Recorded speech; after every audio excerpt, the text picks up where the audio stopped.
sahabat-sahabatku sekalian, siswa-siswi yang kelas 12 saat ini, semoga kalian bisa diterima di jalur SNMPTN ini biar tidak usah repot-repot di jalur setelahnya, yaitu jalur SBMPTN. Baik sahabat-sahabatku sekalian, kita bahas yang kedua.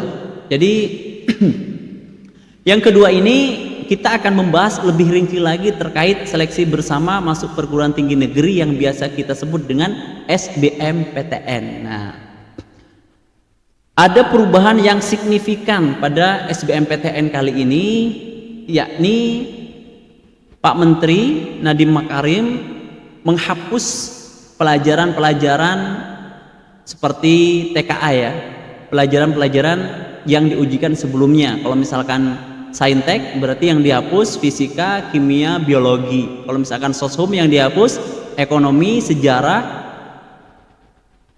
sosiologi, dan geografi itu dihapus. Apa alasannya? Nah, jadi alasannya dihapuskan pelajaran-pelajaran itu yang pertama dan digantikan dengan matematika penalaran. Ya, matematika penalaran, potensi kognitif, literasi bahasa Inggris dan bahasa Indonesia. Jadi bagi teman-teman yang fokus mau persiapan sistem OTBK, sistem penerimaan bersama seleksi bersama masuk perguruan tinggi negeri, ya fokus mau di OTBK, persiapannya cukup mudah rasanya ya. Karena persiapannya cuman matematika penalaran, potensi kognitif, bahasa Indonesia, bahasa Inggris yang sifatnya literasi. Nah, sehingga sahabat-sahabatku sekalian, di antara alasannya saya coba bacakan di sini, alasannya untuk tesnya sekarang OTBK itu TKA dihapus ya, diganti dengan matematika penalaran sama bahasa Indonesia, bahasa Inggris yang sifatnya literasi. Kenapa alasannya? Ini saya baca satu di antaranya. Pertama, supaya peserta didik tidak tergantung pada lembaga bimbingan belajar untuk persiapan tes. Oke. Jadi begini sahabat-sahabat sekalian, sebagaimana kita ketahui bahwa banyak sekali bimbingan-bimbingan belajar yang menyediakan fasilitas untuk persiapan masuk perguruan tinggi negeri yang melalui jalur tes. Ya, jadi kata Pak Menteri ini diantaranya biar orang tua tidak merasa terbebani ya dengan harus memasukkan anaknya ke bimbingan belajar. Jadi menurut saya bukan saya karena pro dengan bimbel dan sebagainya, tidak. Justru dengan adanya bimbel, dengan adanya bimbingan belajar, siswa itu merasa terbantukan ya. Sebenarnya kalau saya boleh berkomentar ya, adanya bimbel ini sebenarnya membantu siswa yang tidak paham di sekolah, sehingga siswa itu harus tambahan di luar sekolah ya, karena banyak siswa mengeluh tidak paham di sekolah karena mungkin di sekolah terlalu cepat atau seperti apa, tiba-tiba tidak dikasih materi, langsung dikasih tugas dan sebagainya, sehingga siswa tidak paham. Karena ketidakpahaman itulah orang tua merasa istilahnya tidak pede ketika anaknya tidak tambahan belajar. Orang tua andaikan mampu bisa mengajari sendiri, pasti dia akan mengajari sendiri. Karena orang tua tidak mampu mengajari sendiri dan tidak pede anaknya ketika tidak ikut tambahan belajar, maka dia mengikutkan anaknya pada bimbingan belajar. Jadi menurut Pak Menteri dengan dihapusnya TKA, maka peserta didik tidak tergantung pada bimbingan belajar. Saya rasa ini tidak akan terjadi. Justru orang tua akan semakin merasa pesimis ya, merasa tidak pede lagi. Karena tes yang diujikan ini akan lebih, dan dalam tanda petik akan lebih mudah, sehingga banyak sekali saingan-saingan siswa nanti, banyak sekali siswa-siswa nanti yang berpotensi nilainya tinggi karena tesnya cuma 3, matematika sama bahasa Indonesia sama bahasa Inggris. Nah, jadi menurut saya alasan yang pertama ini tidak akan membuat orang tua tidak meleskan, tidak mengikutkan anaknya pada bimbel, tidak akan. Justru orang tua tetap akan mengikutkan anaknya pada bimbel supaya dia tambahan belajar selain di sekolah. Itu alasan yang pertama. Alasan yang kedua, peserta didik tidak perlu khawatir akan keharusan untuk menghafal konten. Jadi seperti ini teman-teman sekalian, memang dengan adanya sub pelajaran yang begitu banyak di tes UTBK membuat siswa memang harus kerja keras mempersiapkan ya. Mempersiapkan materi-materi UTBK, apalagi satu soal durasinya tidak sampai 2 menit. Nah, sehingga alasan yang kedua ini supaya siswa tidak khawatir menghafal banyak rumus dan lain sebagainya. Oke, nggak apa-apa. Cuman tetap yang namanya persiapan UTBK, walaupun tesnya cuma 3 mapel, saya rasa teman-teman tetap harus lebih semangat lagi, karena peluang siswa untuk mendapatkan nilai tinggi itu jauh lebih besar. Walaupun dikatakan tes skolastik ini lebih sulit daripada sebelumnya. Baik, yang ketiga, agar orang tua tidak terbebani tanggungan finansial tambahan untuk bimbingan belajar. Baik, jadi seperti ini teman-teman sekalian, orang tua itu mengikutkan anaknya pada bimbingan belajar itu pertama karena orang tua merasa butuh. Para orang tua sadar anaknya kurang mampu, misalkan dari segi pengetahuannya, dari segi pelajarannya, sehingga orang tua akan berusaha memasukkan anaknya supaya tambahan belajar, baik itu privat, baik itu ikut kelas dan lain sebagainya. Jadi tujuannya demi anak itu pasti dilakukan. Nah, sehingga orang tua yang membutuhkan itu, saya rasa mereka tidak akan merasa terbebani karena mereka butuh, istilahnya mereka butuh. Tapi terkait dari itu semua saya kurang tahu. Jadi alasannya diantaranya adalah supaya orang tua dan siswa tidak tergantung pada bimbingan belajar. Oke, baik. Jadi kalau pesan saya, kalau menurut saya, dengan adanya bimbingan belajar ini justru membantu siswa-siswi yang tidak paham pelajaran-pelajaran yang ada di sekolah. Oke, kita kembali kepada pembahasan UTBK. Jadi sahabat-sahabatku sekalian, pada UTBK yang akan datang, teman-teman sudah tidak ada lagi TKA, yang IPA fisika, kimia, biologi, yang IPS sudah tidak ada lagi istilah ekonomi, geografi, sejarah, dan sosiologi. Jadi belajarnya cuman matematika penalaran, pengetahuan kognitif, dan bahasa Indonesia, bahasa Inggris yang sifatnya literasi. Bagaimana menurut Mas Afri? Oke, saya akan berkomentar.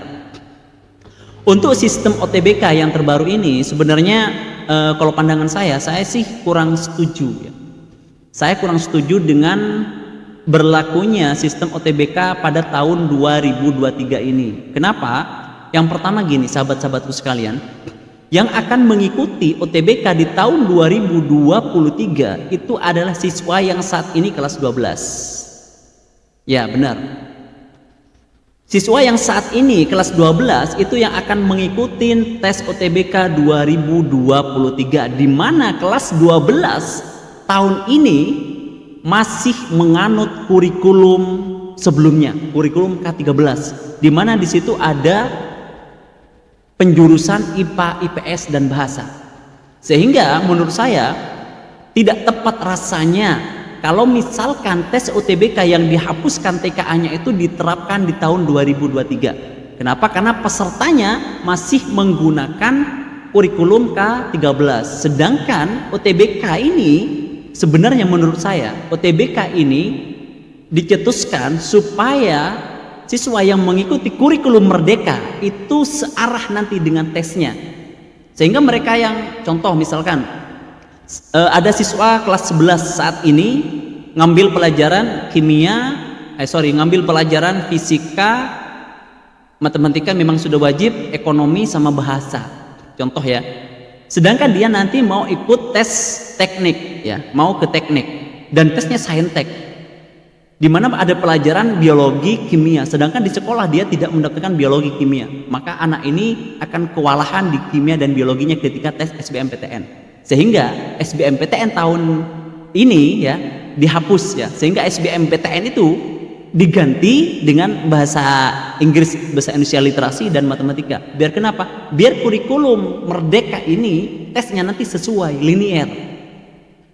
Tapi menurut saya harusnya tes UTBK yang dihapus TKA-nya ini dilaksanakan tahun yang akan datang, di mana tesnya pesertanya yang sudah mengikuti kurikulum Merdeka. Jadi menurut saya tidak tepat rasanya jika kelas 12 saat ini ada orang tua tadi mengatakan, kok anak saya kayaknya dijadikan korban korban percobaan gitu ya, korban percobaan gitu. Karena anak kelas 12 ini masih ada IPA IPS, rasanya tidak tepat ketika tesnya hanya menggunakan TPS atau tes plastik ya, kecuali di tahun 2020 itu karena COVID ya, mungkin ada alasan tersendiri. Itu kenapa saya kurang setuju. Yang kedua, sahabat-sahabatku sekalian, sebagaimana tadi saya sampaikan, ini akan merugikan anak IPS ya. Saya mungkin mewakili anak IPS ya. Anak IPS akan merasa dirugikan. Kenapa? Karena banyak siswa yang akan lintas jurusan dan kuliahnya dan jurusannya yang diambil itu bukan jurusan yang main-main, bukan jurusan yang standar, tapi jurusan yang menjadi favorit anak IPS seperti psikologi, hukum, apalagi manajemen dan lain sebagainya. Jadi anak IPA akan mendapatkan angin segar ketika harus lintas jurusan. Kenapa? Karena yang dipelajari bukan lagi ekonomi, bukan lagi sejarah, bukan lagi geografi, bukan lagi sosiologi. Yang dipelajari hanya matematika dan bahasa Indonesia, bahasa Inggris. Dan saya bisa berpendapat ya, menurut saya anak IPA penalarannya jauh lebih bagus daripada anak IPS. Sehingga jatahnya anak IPS ya, jurusan-jurusan yang memang ranahnya anak IPS akan banyak terambil oleh anak IPA. Kasihan. Kasihan ya, tapi nggak apa-apa lah, yang anak IPS jangan kecil hati, tetap bersemangat, siapkan dengan baik, walaupun tesnya nanti kalian tidak lagi pelajaran-pelajaran yang disiapkan di sekolah, tapi sebelum-sebelumnya itu masih fair, masih adil, dimana ketika ada anak IPA mau lintas jurusan itu mereka harus belajar IPS, itu masih adil. Jadi saingannya anak IPS masih merasa dimenangkan karena anak IPS belajar 3 tahun, sementara anak IPA harus persiapkan juga pelajaran yang dipelajari anak IPS selama 3 tahun. Tapi kalau tahun ini diterapkan dengan sistem yang saat ini, di mana sudah tidak ada lagi TKA, maka saya akan apa istilahnya, kurang setujunya saya itu karena kasihan anak IPS ya, ranahnya akan terambil ya. Dan tidak mungkin, memang bisa juga anak IPS bisa ngambil IPA juga, tapi sepengetahuan saya hampir tidak ada anak IPS yang ngambil IPA. Tapi kalau anak IPA ngambil IPS itu pasti ada. Oke, itu alasan saya yang kedua kenapa saya kurang setuju dengan sistem yang terbaru ini diterapkan di tahun ini. Kenapa? Karena siswanya masih menganut kurikulum sebelumnya yang masih ada jurusan IPA, IPS dan bahasa. Oke. Terus yang selanjutnya, sahabat-sahabatku sekalian, kenapa saya kurang setuju? Yang ketiga, ketika kuliah itu sebenarnya kita butuh pondasi ya. Benar yang disampaikan oleh Prof. Nasi ya, Rektor UNER, yang mengatakan bahwa siswa itu butuh pondasi untuk kuliah. Artinya gini, ketika siswa tidak punya pondasi yang kuat ya, misalkan ini kan terlalu liberal ya, terlalu misalkan anak IPS nih ngambil IPA karena bisa kan, cuma persiapannya matematika sama bahasa, ngambil IPA, ternyata dia pondasi IPA-nya nggak kuat, maka dia akan kewalahan di semester awal. Sebaliknya, anak IPS yang tidak pernah belajar IPS karena tesnya cuma matematika sama bahasa dan bahasa Inggris, bahasa Indonesia, dia fokus persiapan itu, nanti ketika awal masuk perkuliahan dia tidak ada pondasi kuat untuk mata kuliah itu, sehingga dia akan kewalahan.